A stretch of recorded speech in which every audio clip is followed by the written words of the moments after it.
every book that you write, do you think it gets a little easier? Or do you feel like it's still just as hard as it is on the first book that you wrote?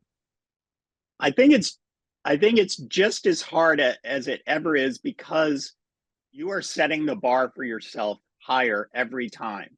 You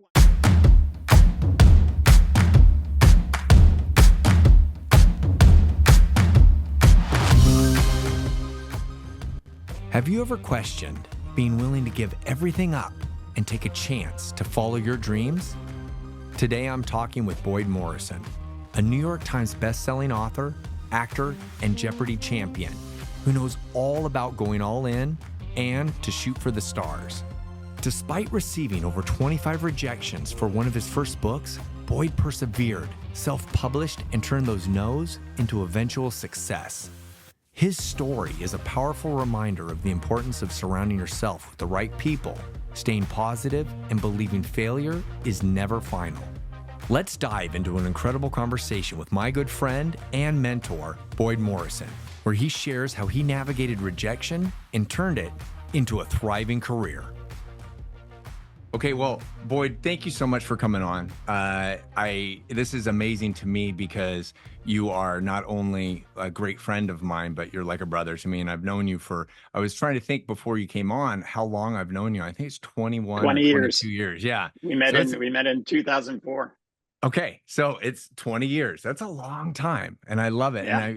You're still over in the Seattle area and I live over in Spokane area now, but you just we have similar lives in the sense, like, I think about this all the time, how you have done so much in your life. And when people say, like, oh, you should write a book because of all the stories and all the accomplishments and experiences you have, and you are the epitome of that, because you've done so much. And you have so much of these different experiences that you've gone through. I am sure you have hit some form of rejection. You failed at things, and there's just a little bit. I love it. Just a Um, little bit. there's a little bit. So I want to start off with saying, when was the last time that because you do have so much experience and you are confident in moving forward with following your dreams, when was the last time that you can remember that you felt that anxiety, that nervousness about going for that ask or trying to get something or apply for something or do something? When was the last time? Well, I am both a writer and an actor, so I have picked the two professions that have the most rejection possible. So it's never over because whenever you do an audition, 90% of the time you're rejected. I don't care how good you are, everybody gets rejected doing auditions. You're an actor and a model too, and so you know what that process is like. So it's pretty much constant. And same with writing. I'm a novelist. I've written 15 books, and I've been rejected by literary agents. I've been rejected by publishers. I've been rejected by readers. All you have to do is, look at Amazon reviews, and there are always people who don't like what you do. Luckily, most people love what I've written, but there are always people who don't. And so you just, it's part of life, and it's part of my profession. And don't say that I get used to it. It's always hard to get rejected, for people to say no, but you have to keep going. You have to believe in yourself, and you have to have that right balance of believing in yourself enough to keep going, but also being self-critical enough to try to keep improving. And so you've got to really balance those out, because if you have too much of one or the other, if you have too much belief in yourself, you'll never try to get better, because you always think you're awesome, and all you have to do is look at the people on American Idol who go in and say they're the best. Their parents think they're the best singer ever, and then they actually sing, and you go, maybe you need some more classes. But then you also, if you have too much self-criticism, you'll never try. You'll never put yourself out there and face that rejection, which is hard to deal with. And so I submitted an audition last week. I didn't get a call back. So I deal with it on an ongoing basis. do you surround yourself around other actors or other writers, and does that help alleviate that a little bit? And you like throw that out and you say, hey, are you experiencing the same things? Is it a community that you that helps give you support as well? Absolutely. That's the one thing I would recommend everybody do is build a community that is supportive. Find people who are positive, who you think are good people that are going to help you. And uh, so I've experienced that. I go to writers' conferences all the time. And the main reason is just to meet other writers because we go to the bar, we talk about all of our problems that we deal with, all of our successes. We cheerlead for each other when somebody gets on the bestseller list or it has a new agent or gets a book contract. I'm the first one to be excited for them because it's not a zero sum game. If somebody else succeeds, that doesn't mean I won't succeed. In fact, it's better for the business if somebody is succeeding because that will rise the tide for all the boats. And so, but the other thing is when writing is a very lonely profession. And so I stay at home by myself writing. I do have people in my family and friends who help me, like you, Blue. But really, it's something I have to do on my own. And so when I go to a writers' conference, before I go, I think, oh, I'm the only one who has these problems with motivation, with self-doubt, with having procrastination problems, with rejection. And then I go to a writers' conference and I meet with some of the who I think are the most successful writers out there. And they say the exact same thing to me. And so it just helps me feel better that I'm not alone in this, that I have a shared experience with the other writers out there. Same with acting. I have a great support group of a community of actors who we all help each other. We read for each other in auditions. When somebody gets a cast in something, everybody's thrilled for them. We go to the movies or the TV shows or the plays that people are in and support them, and it just feels that you're part of a bigger community and Sure. and you can talk to them about rejection and agents and managers and parts they've gotten and how they do casting and help each other out with roles, and so if you don't have that, that could be a very lonely experience as well. Well, and I think like as an actor or as a model myself, like you, it one of the biggest things that I came to understand was when you go to cast and you don't get that, it's not the end of the world because if you do get it or if you don't get it and then the guy next to you does get it, it's like they're not going to use him the next year. They're not going to use him for another Toyota commercial or another Volvo commercial. It's like there will be another commercial tomorrow. And so it's like if we support the community and we help each other, I think that really does bring out the best because it does overall bring out that arc of where everybody's able to jump on board and basically realize that it's not the end of the world if you don't get it because there is another job out there and you should be happy for those that are getting it because the job might come to you later down the road. Right. And I think it also, I don't know if you know about the fixed mindset versus the growth mindset, but a fixed mindset means that you believe you are as good as you're ever going to be. Where a growth mindset means you feel that you can still get better at whatever you're doing. And so you take steps to do that. And one of the lessons that you can take from rejection is maybe I wasn't right for that. It's a very subjective field. Who knows how they were coming to this, how they saw your writing or your acting or whatever it is you do. Everybody has opinions. And so, but the other thing is use that to get better for the next time. Use that. Don't think that that's an assessment of how good I'm ever going to be. Use that as, well, maybe I get a little better. What can I do to improve myself so that the next time I apply for a job or go in for an audition or write a book or whatever it is, that improve my chances that it will be accepted that next time because of whatever I've done to grow in that medium. So you're basically you're implying that taking that feedback and then using it as a positive criticism, and then use that to propel yourself forward, moving in any direction that you're going.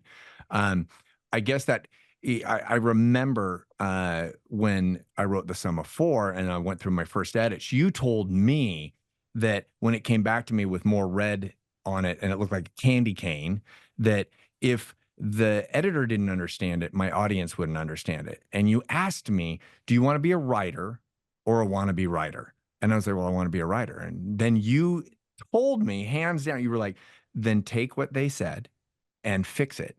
And I could stop at that moment, or I could go on and I could fix the problem so that the audience could understand it. And I'm assuming that's kind of what you're talking about, whether it's your acting or your writing. Yeah, you've got to be open to constructive criticism. If you pull back, and I know, especially when I was starting out both in acting and writing, that your immediate response is to defend yourself. Oh, I did it this way because, or I thought I did really well. And instead of opening yourself, say, look at their point of view and go, you're right. I could make that better. And it can always be better.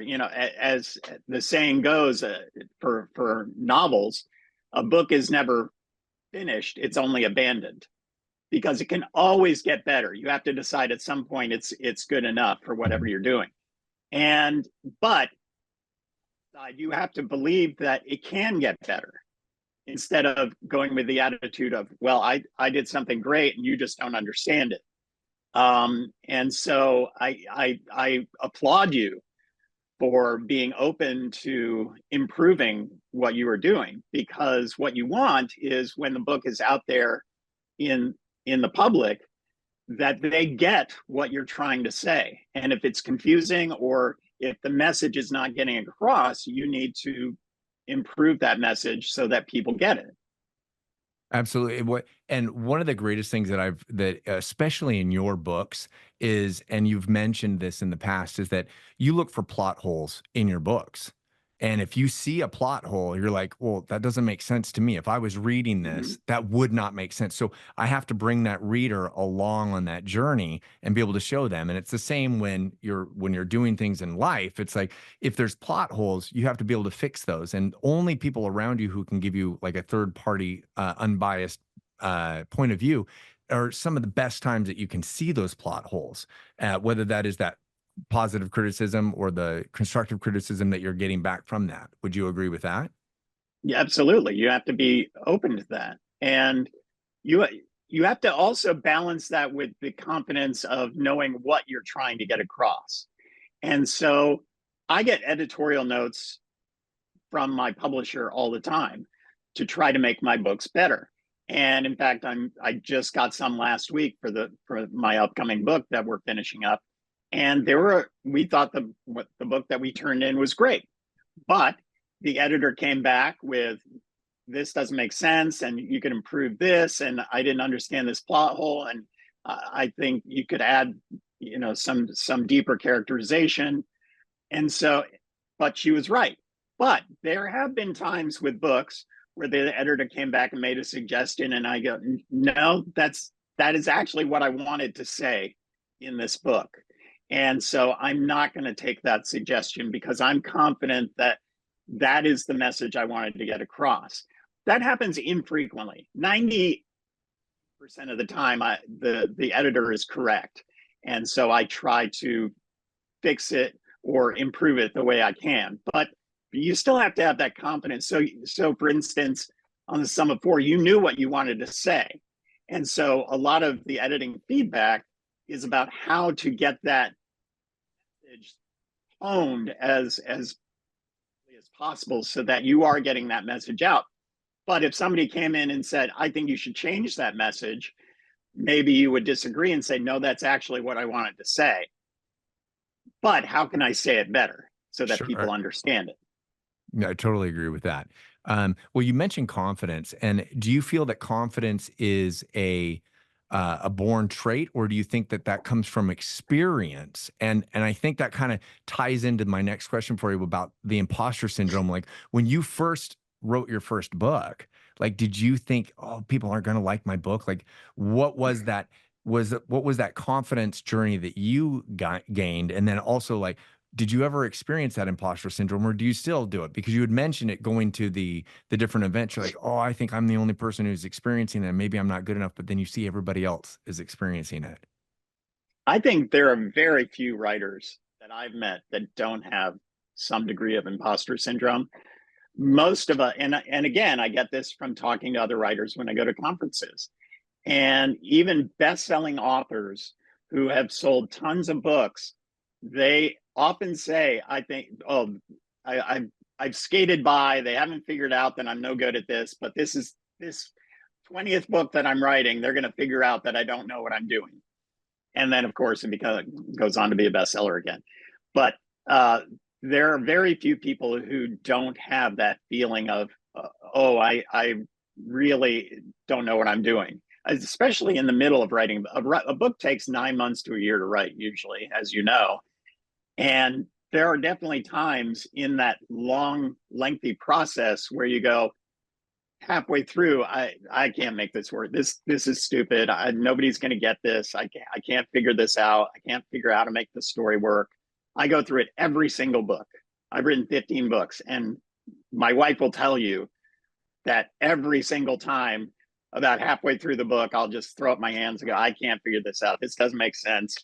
I just have to give up because this is the one that's going to screw up. You know, people are going to figure out I don't know what I'm doing. And so I think that's always there. And it's how you deal with it that whether you can go forward or not. So how do you deal with it? Is it the community around you? Is Having it a community around me, I've been a therapist for 4 years now. That has helped.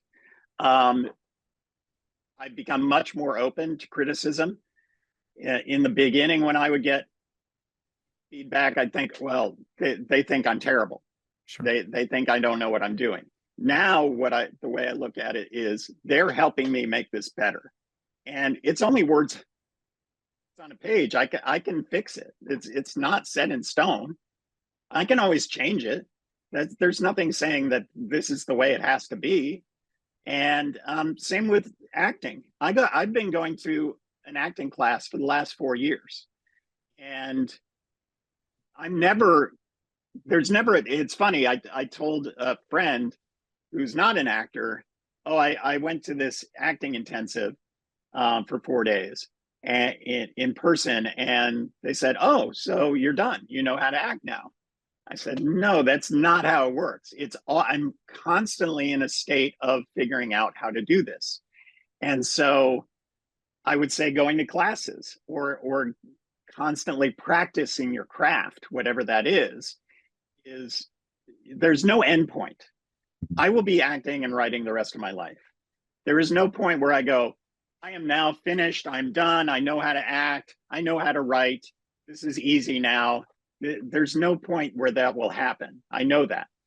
But what I can do is constantly try to get better. And involves getting criticism, putting yourself out there, practicing, rehearsing, getting more experience, getting people around you who can help you get better, dealing with the mental aspect of it, which is one thing I'm dealing with right now in the middle of another book that I'm writing, because that is the biggest barrier for a lot of people, getting over the hump of the self-doubt, because that will shut you down faster than anything, is saying, I'm not good enough. I don't know how to do this. So I'm not going to try. I'll just do something that's easier. And that is what holds down a lot of people, including me sometimes. Well, I love that you mentioned that, because I think that that applies to any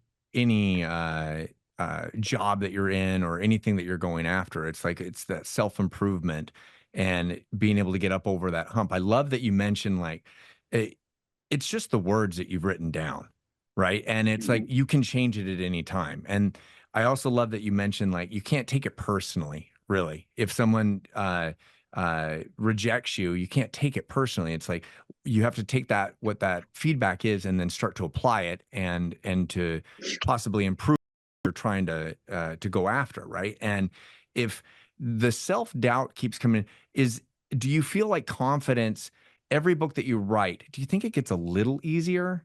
Or do you feel like it's still just as hard as it is on the first book that you wrote?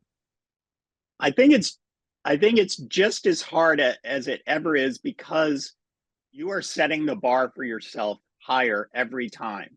You want to get better every time, so it's just as hard this time. I don't want to settle for doing it the way I did it 15 years ago. I want to be even better than I am. I want to make every book that I write, that I take, better than the last one. And so, because I raised that bar, it makes me reach more in terms of how I approach it.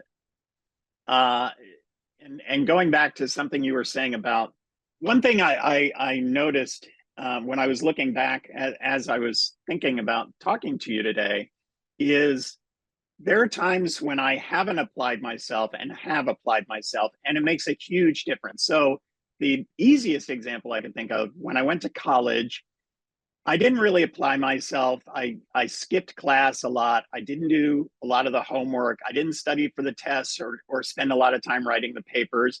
And I did okay, but I really skated by. I got a 3.0 in college. And then I got accepted to grad school. And I said, I don't know what made me do this, but I said, I'm going to make a goal for myself. I'm going to get through grad school with a straight A average, because I did not have that in college. And grad school is exponentially harder than college. And setting that goal in my mind somehow flipped a switch that made me go, okay, what do I need to do to get that? Well, I need to go to every single class. In 4 years of getting a master's and PhD, I never missed a single class. I did every single piece of homework. I applied myself writing papers and doing my thesis and dissertation. I studied hard for every single test, and I got a straight A average in 4 years, getting 2 degrees.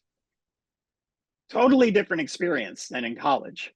And partly it was just, and so what it tells me now is I can do that.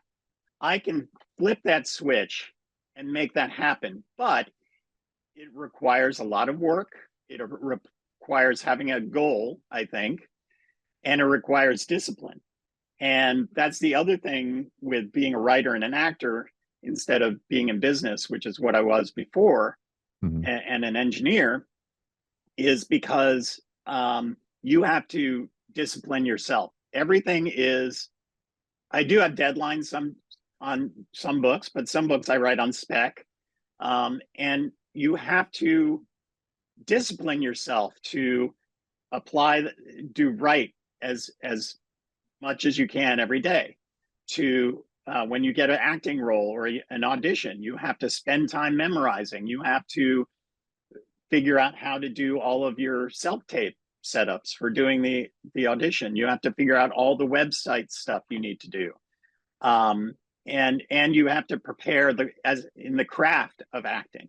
Same with writing. I both for acting and writing, I read and watch a lot of books and videos about the craft of writing and acting.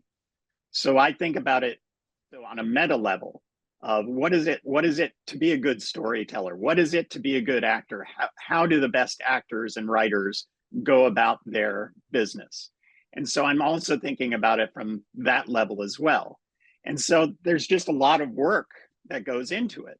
And so you've got to be disciplined enough to spend that time and force yourself to do that instead of scrolling through on TikTok or Instagram or watching Netflix or reading what's on the web. And I'm as guilty as anyone of doing all of that. Sure. And so yeah, I have to turn that off as well. And it's hard sometimes.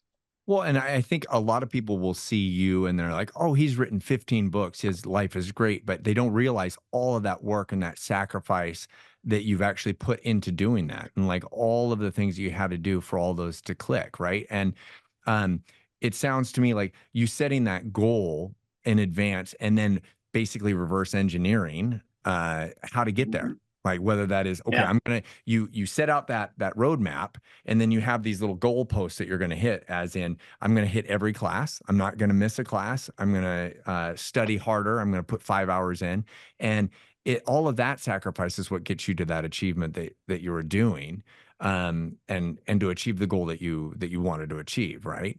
Um, right. what what would you say then is with that in mind about like, oh, I didn't do well in class here and I got a 3-point average, and you were able to flip that switch.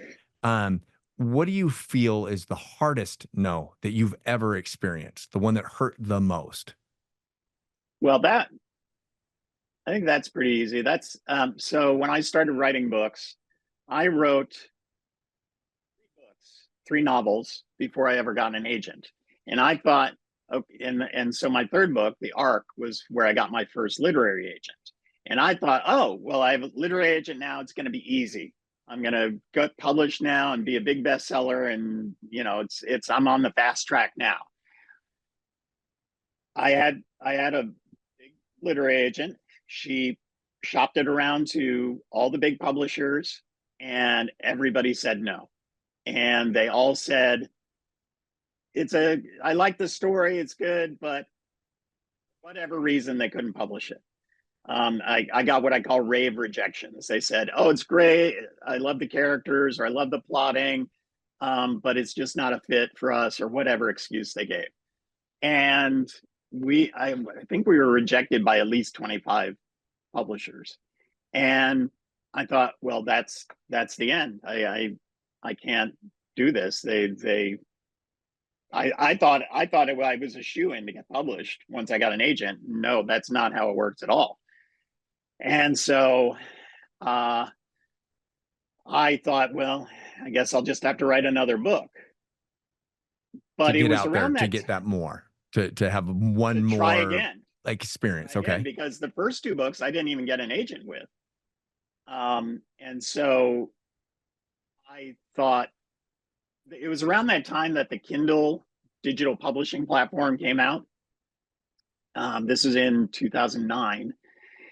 And I thought, well, why not just put my 3 completed books up on Amazon and let people read them? I mean, if no publisher's gonna buy them, at least I can have the books out there for people to read. And so I put them out there, very cheap price, and within 3 months, all 3 of my books were in the top 100 bestsellers on Amazon. And it was me and about 4 other people who were doing this at the time, self-published authors, because nobody thought book read if you weren't with a publisher. Sure. There are stories about John Grisham selling A Time to Kill out of the trunk of his car and barely getting, anybody to buy it. But now with this new digital platform where anybody in the world could buy my book, I was suddenly a bestseller on Amazon. And that's when a publisher, Simon & Schuster, came along and decided to publish all 3 of those books.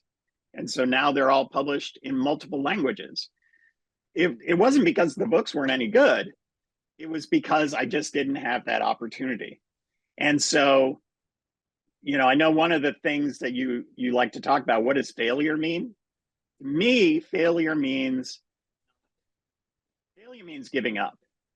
If you give up, you'll never succeed. That's the one ironclad rule that is if you don't try, possibility of succeeding. You may not succeed if you do try. You're not going to succeed if you don't try. And so if I had given up on that first or second book, I never would have gotten my literary agent. If I had given up on those 3 books when I didn't get a book deal, maybe those books wouldn't be out right now for everybody to read in the US and England and France and other places. And so if I had said, oh, 3 books is good, I'm done, I'm not going to try writing any more books, then I wouldn't be on writing book 16 right now. And so failure to me means your self-doubts and your self-criticism shut you down and not try to improve. Maybe it's because those books weren't any good. That was a possibility too. And so what I would have done is try to get better every book until I did get published. So I wasn't going to give, even if those 3 books didn't turn out to get published, I wasn't going to stop. I was going to write the next book.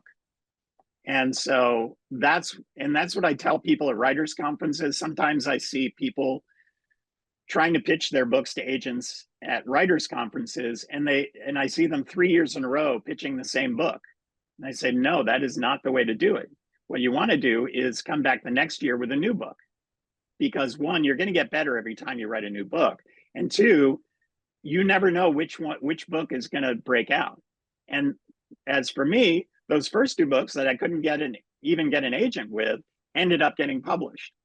And so you never know which one is going to strike. And so if you don't take those shots with multiple opportunities, then you're decreasing your odds. I agree with that 100%. I think it was Wayne Gretzky said that, you could take, you're going to miss every shot if you don't take one, or 100 shots if you don't take one. Yeah, you miss 100% of the shots you don't take. You don't take. Exactly.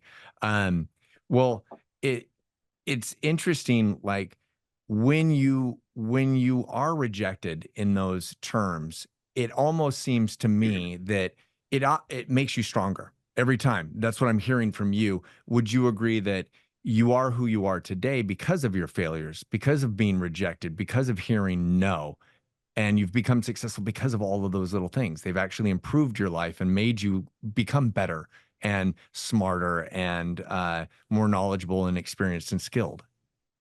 It can make you stronger if you have the right attitude about it. If you use it as a lesson in how to improve, of figuring out why things aren't working, if you're using it to work on your craft, whatever that is, whether it's business or in school or in the creative arts, where can I do better? Mm-hmm. Yes, it can definitely make you stronger. If it increases your self-doubts and you let those demons of self-criticism eat away at you, then it'll make you weaker. So you've got to learn, and that's why I say therapy helps. Getting a good support group around you helps, because you're gonna have those depths of despair. I don't care who you are, or where you're from, or anything no like matter that. how successful you are. I mean, just look at all the terrible tragedies of actors and singers who descended into drug abuse or alcohol abuse, and no matter how amazing, Oscar-winning, successful they are, they have those self-doubts too. And so it's how you deal with those. And if you can deal with them in a positive way, that makes you better, makes you more confident, but also self-assessing in an honest way, then yes, I think definitely it can make you stronger. And I think it's made me stronger, having all of those elements around me. When you write some of your stories, your main character sometimes gets stuck in a room, like an escape room or something, and he has to fight himself out, or she has to fight herself out. Do you ever picture yourself as that character running across some kind of barrier or challenge? And is that, do you picture yourself in that spot in life as well? Like, if my main character can find a way out of this room, there is a path to get to the get to the yes, or to get to the success that I want to. Yes, and one of the things that I get most frustrated about when I read other stories is a protagonist who is passive, who he or she is just responding to events around them, and through luck or through other forces, they succeed. What I like to do with my writing is my protagonists are always proactive. They're driving the narrative. They're setting the agenda. They're moving forward based on what they think they can do, rather than waiting for things to happen and then responding to it. And so that's the way I look at myself as well. Can I be proactive in what I'm doing rather than waiting for somebody to give me a break or waiting for something good to happen. That's not how I think it's going to happen for me and how I'm going to achieve my goals. It's going to happen because I am out there positively doing something. And so that's the kind of character I like to read about or see in a film or TV show. And that's the kind of person I would like to be as well. Well, I think you are that person, because I think you realize also, like, agents aren't calling you, and Volvo is not calling you and saying, hey, we want you for this job. You have to be proactive, and you have to be willing to be rejected and to hear those no's all the time. And if you don't put yourself out there, you don't go to that casting interview, you don't apply for that job, you're never going to get it. And I can see you being proactive, like, oh, okay, I'm going to write this next book. And you had mentioned goals. What is your next goal that what is that high goal that you're going to try to achieve now? Because you had mentioned, I always want to raise that bar. What is next on the agenda for you to be proactive? Well, there are things I would love. I would love to be a winning actor. I'd love to be in a big action movie. I would love to be a best-selling, write another best-selling book. But the only thing that is under my control is to write the best next story I can, and work on what's, from a storytelling standpoint, work on what's going to be interesting to me. What do I think is going to be a compelling story? What I think is going to be entertaining? What would entertain me? If I were out there in a bookstore or looking online and I see this book, would I want to read it? And if the answer is no, then I shouldn't be writing it. I I should be love that. writing stuff that's going to work for me. And then hopefully there's enough other people out there who will like the same thing. I can't control that. There's so much involved with the publisher and advertising and marketing and just the current zeitgeist of what people are interested in reading. I can't control that. I can't foresee that because it takes so long to write a book. So we're currently editing a book that we started writing last year. It's not coming out until March of 2025. I don't know what the world is going to be like then. We don't know what the world is going to be like in a month. I mean, look at AI, look at politics. Everything is changing so fast that all you can do is do what interests you, and then hope that there's enough people out there to make it a business for you. Same with acting. I would love all of that stuff. All I can do is make myself a better actor every day so that maybe when that opportunity comes, I will be ready to go after it. But And be the best that unless you I'm are. doing be the best that I can, and again, it's very subjective. Just look at there was a video that went out there about people auditioning for The Office, and there were some big actors who auditioned for roles on The Office that didn't make it, but they've gotten big roles out there on many other things now. It didn't mean that they weren't good. It meant that they weren't the best person for those roles. And so, just because you don't get accepted to something is not the end. Because Absolutely. there's a documentary I saw called that guy who's in that thing, and it was about character actors in Hollywood. And one of the actors in it said, "You may get a role because you remind the director of his wife's brother, or you may not get a role because you remind the director of his wife's brother. You just don't know."